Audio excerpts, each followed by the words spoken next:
In this episode on the Fact Hunter channel, we will try to discover the identity of Agent X who conspired even with the Pope himself. As Adolf Hitler's sword drew blood in Poland, conspirators from the Schwarze Kapelle intensified their efforts to get rid of the Führer. A plan devised by Colonel Helmuth Grosskreutz, adjutant to Admiral Wilhelm Canaris, called for a march on Berlin to capture Hitler and overthrow his regime. Two armored divisions, redeployed from Poland by Germany to the Western Front to fight French and British forces, were to turn back to Berlin to guard the city against the SS, an elite private army fanatically devoted to the Führer. The plan was that once Hitler was in prison, he would be charged with crimes against humanity, declared insane, and put in a mental institution. Killing the leader would make him a martyr and become the cause of prolonged unrest in the Third Reich. General Ludwig Beck, who had stepped down as chief of the general staff a few months earlier after a violent altercation with the Führer, would declare himself regent, the army would form a provisional government, and the Hohenzollerns would be offered a return to the throne. The Hohenzollern dynasty had provided Germany with kings and emperors for centuries, and was renowned for its efficient, fair rule until Kaiser Wilhelm was exiled by the victorious Allies after World War I. If the coup to free the world from Adolf Hitler and National Socialism was to succeed, the Schwarze Kapelle had to come to an agreement with the British government, since the conspirators intended to sign an armistice with the Western powers. Therefore, it was necessary first of all to find out what terms Britain and France were willing to accept. Accordingly, Admiral Canaris appointed his first deputy, General Hans Oster, to set up a secret line of communication with London. Oster was the son of a Protestant clergyman. During World War I, he served with the rank of lieutenant and won several decorations for valor. He later remained in the army, and in 1931, 2 years before Hitler came to power, he formed a long and close relationship with Canaris. Many fellow officers regarded Oster as an obsequious, cynical, unstable man, and an incorrigible womanizer. In 1932, Oster, then a lieutenant colonel, even faced an officer's court of honor for adultery and had to leave the army. He soon found employment in the intelligence service as a civilian associate of the Abwehr, which was a small and inept agency at the time. When his old friend Wilhelm Canaris received Hitler's appointment as head of the Abwehr in 1935 and began to rejuvenate it, Oster returned to active duty and attained the rank of major. Over the next few years, Oster developed a contempt for the Führer and the National Socialist Party. As Canaris's right-hand man, he was able to fill key positions in the Abwehr with anti-fascists. His position in the intelligence service provided him with ideal cover for underground activities. On October 9, 1939, just days after the Wehrmacht crushed Poland, Hitler summoned his generals and proposed to them a new conquest, Plan Gelb, Yellow, the invasion of France, Belgium, and the Netherlands. The statement prompted the Schwarze Kapelle to take immediate action, and General Oster invited Joseph Müller, a 41-year-old lawyer from Munich, to his office. Müller, who was nicknamed Ochsensepp because he drove a sled of these stubborn animals to pay for his studies. He was a devout Catholic.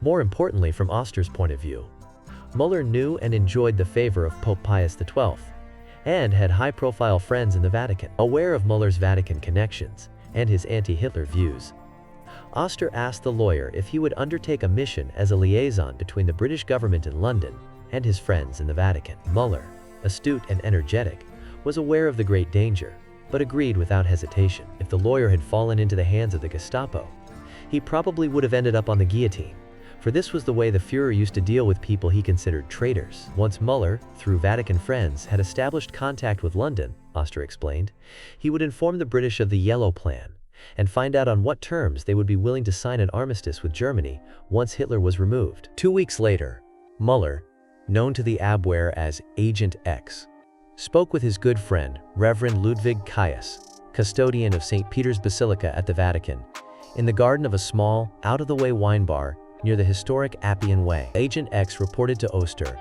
that the Pope was unwilling to grant him a private audience because, he claimed, all visiting foreigners were being watched by the Gestapo. His Holiness, Müller added, had nevertheless agreed to act as an intermediary in the Schwarze Kapelle's dealings with the British government. Pius XII declared solemnly, "The voice of the German opposition must be heard in Great Britain." The Pope made one condition. Peace must be based on a promise that Britain and France would not try to take advantage of the chaos that would follow the Führer's arrest to invade and occupy Germany, Müller declared to Oster. It was decided that the Schwarze Kapelle proposals would be presented to the Pope by Reverend Caius and another close friend of Müller, Father Robert Leiber, an archivist at the Vatican. The Pope would communicate with London, speaking occasionally with Darcy Osborne, the British ambassador to the Vatican, which should not arouse the suspicions of Gestapo informers. The line of communication thus ran from Canaris and Oster's offices at Abwehr headquarters, through Joseph Muller to Reverend Caius and Father Liber, and on through Pope Pius XII to Ambassador Osborne, and on to Whitehall, the London street between Trafalgar Square and the Houses of Parliament, which houses Britain's most important government institutions. As the spiritual leader of some 350 million Catholics in both warring camps, 63-year-old Pius XII, Eugenio Pacelli, found himself in the awkward position of a conspirator. Homely. An accomplished scholar and gifted linguist, he earned doctorates in theology, philosophy, and law from a Roman university. Ordained a year later, the tall, lean Pacelli got to know Germany well.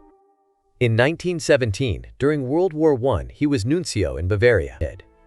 In 1920, as Germany struggled with post-war chaos and economic crisis, he was transferred to Berlin. In 1933, when Hitler took office as Chancellor, Pacelli was in Rome, already a Cardinal and Secretary of State of the Vatican Curia.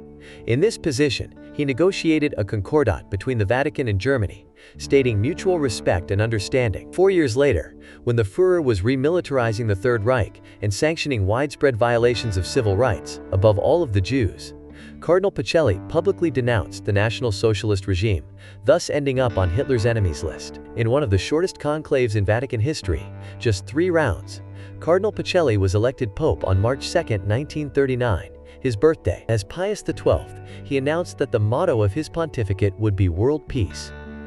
For centuries, the Vatican had stayed true to tradition, staying away from temporal conflicts, unless invited as a peacemaker. Now that war has broken out in Europe, Pius XII, in order to achieve his lofty goal, has become not only a peacemaker, but also a conspirator. For more than 2 months, Vatican contacts of the Schwarze Kapelle remained dormant, primarily because Edward Halifax, the British foreign minister, feared that Joseph Muller, Agent X, was working for the Abwehr. Having obtained the Pope's personal assurance that Mueller was an outspoken anti-fascist, Halifax gave the British ambassador, Darcy Osborne, permission to enter into talks with Pius XII. On January 12, 1940, the Pope declared to Osborne in his Vatican office that, according to his reliable information, Hitler intended to put the Yellow Plan into effect, but that the German generals would stop the Great Offensive if they obtained a guarantee of peace, i.e., an armistice with the Western powers. Osborne, reiterating an opinion expressed by the British Intelligence Service in London, dispelled any hope of an armistice before the directives of the Yellow Plan went into effect. Osborne announced to the Pope that London considered the Schwarze Kapelle proposal so vague as to be useless. Pius XII, probably shocked by such intransigence in London's official position, immediately ended the conversation. The Pope, however, met with Osborne once more, on February 7th. He told the ambassador that, according to new information he had obtained, a part of the German army is ready to move against Hitler if he receives a guarantee that the territorial integrity of Germany and Austria will be respected. On February 17th, Halifax informed Osborne that Britain could not take a final position on the armistice plan presented by the Schwarze Kapelle without French approval. In the same dispatch, however, he stated that the British government would submit terms to the German generals if they proposed a concrete, top-down guaranteed program. At the time, Oxensepp Muller was pacing back and forth between Berlin and Rome. He was aware that each such trip increased the chances of being arrested by the Gestapo. So each time he crossed the border, Muller borrowed, for a few cigars and a lighter, a suitable stamp from an Italian immigration official. Using this stamp, Muller stamped indistinct dates into his passport, which was intended to make it difficult for the Gestapo to determine the exact dates of his trips to Italy in case of arrest. In early November, Muller returned to Berlin from Rome, bringing back an extremely compromising document. It was a message, written by Mueller's good friend Father Robert Liber, and dictated to him by Pius XII. The paper came from the Pope's personal notebook, and the text contained details of the peace proposals that Britain was prepared to make to the post-Hitler regime in Germany. Muller translated the Pope's message, putting it in German military terminology. The document consisted of 12 pages, and, as it was delivered by Muller Agent X, it became known as the X Report. It was later distributed secretly to those German generals who, although not part of the Schwarze Kapelle, pretended to be anti-Hitler. The obvious goal was to cause action to thwart the Yellow Plan. The X report was also delivered to General Walther von Brauchitsch, Commander-in-Chief of the Land Forces.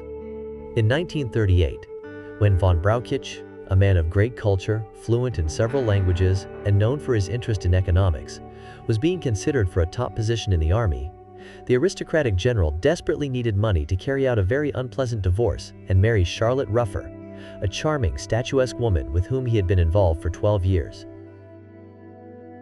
She had great admiration for Adolf Hitler, who in turn found her extremely attractive. When von Brauchitsch became head of the army, the Führer gave him 80,000 marks to carry out a divorce. Thanks to this bribery, Hitler now had another submissive general in a high position in the army. Now von Brauchitsch probably felt that he should repay the Führer for his financial generosity. Privately, he regarded the contents of the X report as treason and demanded that the document be sent to the SD, the intelligence division of the SS, for investigation. The commander-in-chief of the ground forces demanded that the culprit, who brought the report from Rome, be identified and arrested. Von Brauchitsch, however, did not pursue the case, probably fearing that he himself might find himself among the suspects. In time, it turned out that von Brauchitsch's reaction was the funeral bell for Report X. The document came to rest in the safe, where the Abwehr kept its most secret papers. It was to remain there for many months, like a ticking time bomb that could explode at any moment. Stay tuned for more episodes and to subscribe to the Fact Hunter channel.